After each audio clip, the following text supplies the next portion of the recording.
Friends, good morning. मैं राहुल मिश्रा स्वागत करता हूं आपका बाबा जी स्टडी यूट्यूब चैनल में। तो फ्रेंड्स, इस समय मैं आप लोग के सामने प्रेजेंट कर रहा हूं रेलवे ग्रुप डी और एनटीपीसी स्पेशल बैच, जिसमें मैं आपको साइंस का सेट नंबर 1 कराऊंगा, जो कि आपके आने वाले आरआरबी ग्रुप डी और एनटीपीसी सीबीटी 2 एग्जाम के लिए मोस्ट इंपॉर्टेंट रहने वाले हैं। जिसमें मैं आपको साइंस के टोटल 35 क्वेश्चन कराऊंगा, जिसमें आपके बायोलॉजी, केमिस्ट्री और फिजिक्स सारे सेक्शन शामिल होंगे। और इसके अलावा 5 क्वेश्चन आपको करंट अफेयर्स के भी देखने को मिलेंगे, जो आपके आने वाले एग्जाम में काफ़ी मददगार साबित होंगे आपके लिए। तो फ्रेंड्स, आप पूरा सेशन को बहुत ध्यान से देखिएगा। तो और हो सके तो वीडियो को लाइक, चैनल को सब्सक्राइब और वीडियो को एक शेयर जरूर कर दीजिएगा। और हाँ फ्रेंड्स, इसमें मैं आपको पूरी डिटेल में नहीं जाने वाला हूँ। अब आपका इतना समय नहीं बचा है कि आप डिटेल से चीज़ों को पढ़ो। आपको मैं सीधे क्वेश्चन बताऊंगा, उसके आंसर बताते हुए निकल जाऊंगा। तो आप उसी तरह से क्वेश्चन को याद करें, उसके आंसर को याद कर ले उसी वे में। अभी यही तरीका होना चाहिए आपके पढ़ने का और ज़्यादा से ज़्यादा स्कोर करने का। तो चलिए स्टार्ट करते हैं अपने पहले प्रश्न से। तो हमारा आज का पहला प्रश्न है, संवेग का एसआई मात्रक है, यानी कि संवेग का एसआई मात्रक क्या होता है? तो संवेग का एसआई मात्रक होता है किलोग्राम मीटर प्रति सेकंड स्क्वायर, यानी केजी मीटर पर सेकंड स्क्वायर संवेग का एसआई मात्रक होता है। अगला क्वेश्चन, क्वेश्चन नंबर 2 है हमारा, 1 मेगावाट घंटा किसके बराबर होता है? तो 1 मेगावाट घंटा जो बराबर होता है 3.6 गुना 10 के पावर 9 जूल के। यहाँ पर जीरो है, 3.6 गुना 10 के पावर 9 जूल के यह बराबर होता है 1 मेगावाट घंटा। थर्मोस्टेट का प्रयोजन क्या है? थर्मोस्टेट का प्रयोजन क्या होता है? तो थर्मोस्टेट का जो प्रयोजन होता है वह तापमान को स्थिर रखना रहता है। और हाँ फ्रेंड्स, आप इन सारे क्वेश्चन को लिखकर याद करिए, क्योंकि फ्रेंड्स ये क्वेश्चन मोस्ट इंपॉर्टेंट क्वेश्चन है, आपके एग्जाम में डायरेक्टली देखने को मिलेंगे। 100% इसकी मैं गारंटी देता हूँ। क्वेश्चन नंबर 4 है 1 नॉटिकल मील कितना किलोमीटर के बराबर होता है? तो 1 नॉटिकल मील जो होता है वह 1.85 किलोमीटर के बराबर होता है। 1 नॉटिकल मील एनएमसी से सूचित किया जाता है। क्वेश्चन नंबर हमारा 5 है, पृष्ठ तनाव की इकाई क्या होती है, यानी कि सरफेस टेंशन की यूनिट क्या है? तो सरफेस टेंशन की यूनिट होती है न्यूटन पर मीटर। यहाँ पर इस तरह से होना चाहिए, न्यूटन पर मीटर। टाइपिंग एरर है, फ़ोन में टाइप नहीं हो पाती है, इसलिए क्षमा चाहता हूँ मैं। अगला क्वेश्चन, क्वेश्चन नंबर 6 है, अत्यंत सूक्ष्म वस्तुओं को किस उपकरण द्वारा देखा जा सकता है? तो अत्यंत सूक्ष्म वस्तुओं को सूक्ष्मदर्शी के द्वारा देखा जा सकता है। आप सबको पता होगा, इसी का द्वारा मदद से आपके पहली बार सेल को देखा गया था, जो कि एक कॉर्क का सेल था, यानी कोशिका थी। क्वेश्चन को आप याद करते चलिए, ठीक है फ्रेंड्स। वीडियो को 2 बार 3 बार जरूर देखिए। क्वेश्चन नंबर 7 है, ऑडोमीटर जिस प्रकार से मील दूरी से संबंधित है, उसी प्रकार से कंपास किससे संबंधित है? तो कंपास का जो संबंध है वह दिशा से है। कंपास का किससे संबंध है? दिशा से संबंध है। क्वेश्चन नंबर 8 है, एसआई मात्रक में बोल्ट्जमान मान नियतांक का मान क्या होता है? तो एसआई मात्रक में बोल्ट्जमान मान का नियतांक का जो मान होता है वह होता है 1.38 गुने 10 का पावर -23 जूल पर केल्विन। यहाँ पर लिख दिया है मैंने 1.38 into 10 to the power -23 joule per kelvin. अगला क्वेश्चन, क्वेश्चन नंबर 9 है, लेजोमीटर क्या मापने के लिए प्रयोग किया जाता है? यानी लेजोमीटर का प्रयोग किसके लिए किया जाता है? तो लेजोमीटर का जो प्रयोग होता है वह पादप वाष्पन के लिए लेजोमीटर का प्रयोग किया जाता है। क्वेश्चन नंबर 10 है, निम्न में कौन सी सदिश मात्रा है? तो सदिश मात्रा बताना है। तो सबसे पहले आप अदिश मात्रा को छाटिए। तो यह ऑप्शन इलिमिनेटिंग का तरीका मैं आपको थोड़ा सा समझा देता हूँ। वर्क क्या है आपका? यह भी आपका अदिश है। एनर्जी क्या है? यह भी अदिश है। दबाव क्या है? यह भी अदिश है। तो बच क्या गया आपका? स्ट्रेस बच गया, यानी प्रतिबल बच गया। प्रतिबल आपका सदिश मात्रा है। सदिश और अदिश क्या होते हैं? सदिश और अदिश को समझने के लिए आपको मैं बता दूं कि सदिश वैसे होते हैं जिसमें कि परिमाण एवं दिशा दोनों होती है, लेकिन अदिश वैसे होते हैं जिसमें केवल परिमाण होती है, दिशा कोई नहीं होती है। दबाव में केवल हम परिमाण को देखते हैं, दिशा का पता नहीं, हम कहीं भी दबा देते हैं, कोई मैटर नहीं करता, इसके लिए दिशा जरूरी नहीं है। ऊर्जा के लिए भी दिशा का जरूरत नहीं है, कार्य के लिए भी दिशा का निर्धारण कुछ नहीं है, लेकिन प्रतिबल के लिए दिशा जरूरी है, इसलिए आपका right answer option number 1 correct होगा। हमारा अगला क्वेश्चन नंबर 11 है कि किस वन के शीर्ष ऊर्ध्वाधर, संस्तर या परत में होते हैं। तो किस वन का जो शीर्ष होता है या ऊर्ध्वाधर रहता है, तो जड़ी बूटियों का जो शीर्ष रहता है वह ऊर्ध्वाधर, संस्तर और या परत में रहते हैं, यानी शीर्ष अर्थात ऊपर का हिस्सा। फूलों के अध्ययन को क्या कहते हैं, तो फूलों के अध्ययन को जो कहा जाता है वो एंथोलॉजी कहा जाता है। फूलों के अध्ययन को आप इन अध्ययन से रिलेटेड वीडियोस को कोई भी एक यूट्यूब पर मार के देख सकते हैं, जिसमें फूलों का अध्ययन, कीट पतंगों का अध्ययन, मछलियों का अध्ययन, इन सबको क्या कहा जाता है। वैसे मैं आपको डे बाय डे एक एक करके याद करवा दूंगा, लेकिन आप एक साथ चाहते हैं तो कोई भी चैनल का वीडियो देख सकते हैं, मोस्ट इंपॉर्टेंट है आपके आने वाले एग्जाम के लिए। क्वेश्चन नंबर 13 है, इसका ऑप्शन ही गायब है कि मधुमक्खी पालन कहलाता है। तो मधुमक्खी पालन का अध्ययन क्या कहलाता है, तो मधुमक्खी पालन का जो अध्ययन होता है यह एपी कल्चर कहलाता है। कौन सा कल्चर, एपी कल्चर हम मधुमक्खी पालन के अध्ययन को कहते हैं।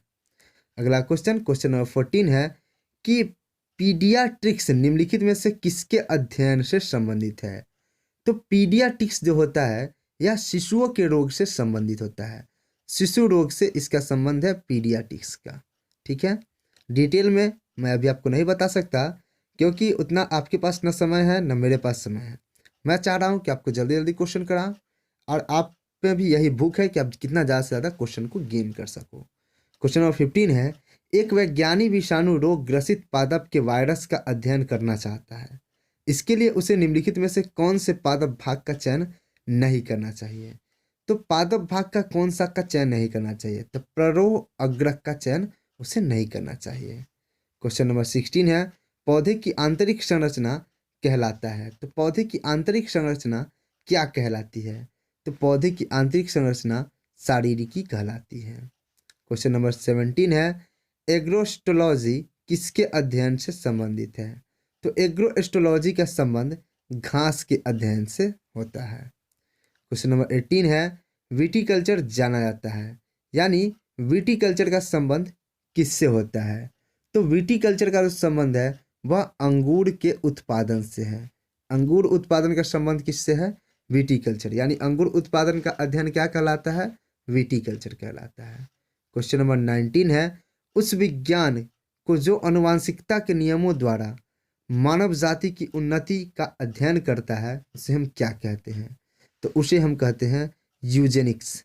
यूजेनिक्स कहते हैं जो आनुवांशिकता के नियमों यानी डीएनए के नियमों द्वारा मानव जाति के उन्नति का अध्ययन करता है, उसे हम यूजेनिक्स कहते हैं। क्वेश्चन नंबर 20 है, सब्जी संसाती के विज्ञान को क्या कहते हैं, यानी कि सब्जियों का संबंध किससे होता है। तो सब्जियों का जो संबंध होता है वह सब्जियों की खेती ओलेरी कल्चर से होता है। ओलेरी कल्चर का संबंध किससे है, सब्जी संताती विज्ञान से संबंध है ओलेरी कल्चर का। अगला क्वेश्चन नंबर हमारा 21 है, कण बोसॉन नाम का संबंध किस नाम से है। तो बोसॉन कण नाम का संबंध किससे है, तो एस.एन. बोस से है बोसॉन नामक कण का संबंध। एस.एन. बोस ने ही बोसॉन नामक कण का प्रतिपाद किया था या खोजा था, इसीलिए उनके नाम पर इस कण का नाम रख दिया गया। क्वेश्चन नंबर 22 है, कितने प्रकार की क्वांटम संख्याएं होती है। तो क्वांटम संख्याएं जो होती है वह होती है आपकी 4 प्रकार की क्वांटम संख्याएं होती है। क्वेश्चन नंबर 23 है, चक्रण क्वांटम संख्या के कितने मान संभव है। तो चक्रण क्वांटम संख्या के केवल और केवल 2 मान संभव है। क्वेश्चन नंबर 24 है, निम्नलिखित में से किस तत्व की परमाणुकता 1 होती है। तो परमाणुकता 1 किस तत्व की होती है, तो ऑर्गन नामक तत्व की जो परमाणुकता होती है वह केवल और केवल 1 होती है। क्वेश्चन नंबर 24 ना था आपका, 25 है, 52 ग्राम He यानी हीलियम में मोलों की संख्या कितनी होती है। तो 52 ग्राम हीलियम में मोलों की संख्या 13 होती है, 13 होती है। क्वेश्चन नंबर 26 है कि किसी तत्व की द्रव्यमान संख्या किससे संदर्भित की जाती है? तो किसी तत्व की जो द्रव्यमान संख्या होती है वह उसके प्रोटॉन और न्यूट्रॉनों की संख्या से संदर्भित अर्थात ज्ञात की जाती है। क्वेश्चन नंबर 27 है, रसायन शास्त्र में कौन सी वस्तु है जिसे छोटे सरल रासायनिक वस्तुओं में विभाजित नहीं किया जा सकता है तथा वह एक प्रकार के अनुक्रमों से बनी होती है? तो वह वस्तु का जो नाम है वह केवल और केवल तत्व है। तत्व क्या है? जिसे न खंडित किया जा सकता है न छोटे रासायनिक वस्तुओं में विभाजित किया जा सकता है। तो यह क्वेश्चन पूछने का जो तरीका है यही चेंज करता है आपके। तो इसी कारण मैंने इस क्वेश्चन को इसमें रखा है कि आप कहीं घबरा ना जाओ इस तरह के प्रश्न को देखते हुए। क्वेश्चन नंबर 28 है, रसायन शास्त्र में उस मिश्रण को क्या कहते हैं जो समरूप हो तथा जिसके अवयव को आसानी से नहीं पहचाना जा सके? तो जिसके अवयव को आसानी से नहीं पहचाना जा सकता है उसे हम रसायन शास्त्र में क्या नाम देते हैं? तो उसको हम समरूपता नाम देते हैं, यानी कि समरूप नाम देते हैं, जिसके अवयव को आसानी से पहचाना नहीं जा सकता है। अगला क्वेश्चन, क्वेश्चन नंबर 29 है, किसी तत्व की परमाणु संख्या किससे संदर्भित रहती है? तो तब किसी तत्व का जो द्रव्यमान संख्या था वह किससे संदर्भित रहता है? तो प्रोटॉन और न्यूट्रॉन की संख्या से संदर्भित रहता है। लेकिन जो परमाणु संख्या है वह केवल और केवल प्रोटॉन की संख्या से मेजर किया जा सकता है। किसी तत्व में जितने प्रोटॉन की संख्या होगी उतनी ही उसकी परमाणु संख्या भी होगी। क्वेश्चन नंबर 30 है, किसी यौगिक में ऑक्सीजन की ऑक्सीकरण संख्या +2 होती है।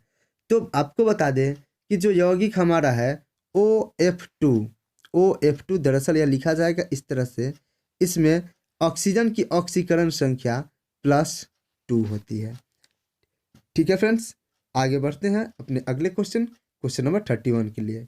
हाल ही में भारत की पहली वन्यजीव DNA प्रयोगशाला कहाँ पर शुरू की गई? तो यह जो प्रयोगशाला शुरू की गई यह नागपुर में शुरू की गई। आपका करंट का सेक्शन चल रहा है। क्वेश्चन नंबर 32 है, हाल ही में किस राज्य ने शिक्षा के स्तर को बढ़ावा देने के लिए मुफ्त शिक्षा योजना की घोषणा की है? तो हरियाणा सरकार ने शिक्षा के स्तर को बढ़ावा देने के लिए मुफ्त शिक्षा योजना की घोषणा की है। क्वेश्चन नंबर 33 है, हाल ही में कहाँ भारत का पहला टेस्ट डेब्यू बनी भैंस का बछड़ा पैदा हुआ?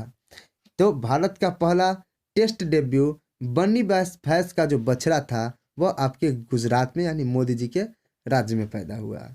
अगला क्वेश्चन, क्वेश्चन नंबर 34 है, हाल ही में किस देश ने जलवायु परिवर्तन को राष्ट्रीय सुरक्षा मुद्दा घोषित कर दिया है? तो यह स्वीडन ने जलवायु परिवर्तन को राष्ट्रीय सुरक्षा मुद्दा घोषित कर दिया है। और क्वेश्चन नंबर 35 है कि हाल ही में भारत और किस देश ने पहली बार एक त्रिसेवा संयुक्त अभ्यास कोकण शक्ति 2021 भारत के पश्चिमी तट पर किया है? तो यह किया है आपके भारत और फ्रांस ने भारत के पश्चिमी तट पर कोकण शक्ति युद्ध अभ्यास किया है जो कि 2021 का था। तो कोकण शक्ति युद्ध अभ्यास किसके किसके बीच होता है? तो इंडिया और फ्रांस के बीच यह युद्ध अभ्यास ऑर्गेनाइज किया जाता है। तो फ्रेंड्स ये था आपका साइंस का सेट नंबर 1 जिसमें मैंने आपको 35 क्वेश्चन कवर किए जो कि आपके आने वाले एग्जाम रेलवे ग्रुप डी और NTPC को मद्देनजर रखते हुए डिजाइन किया गया था। तो फ्रेंड्स उम्मीद करता हूँ कि आपको सेशन में मज़ा आया होगा और आपने कुछ नया सीखा होगा। आप इसी तरह से क्वेश्चन को याद करते चले, बस यही अभी लास्ट समय में किया जा सकता है। और मैं आपको एग्ज़ाम तक लगभग 100 से 150 आपको सेट करवा दूंगा। एक दिन में 2-2 सेट लाया जाएगा, लेकिन अभी एक ही सेट से काम चलाइए, जैसे डिमांड बढ़ेगी वैसा किया जाएगा। तो फ्रेंड्स मिलते हैं अपने जीके के सेक्शन के साथ, तब तक के लिए जय हिंद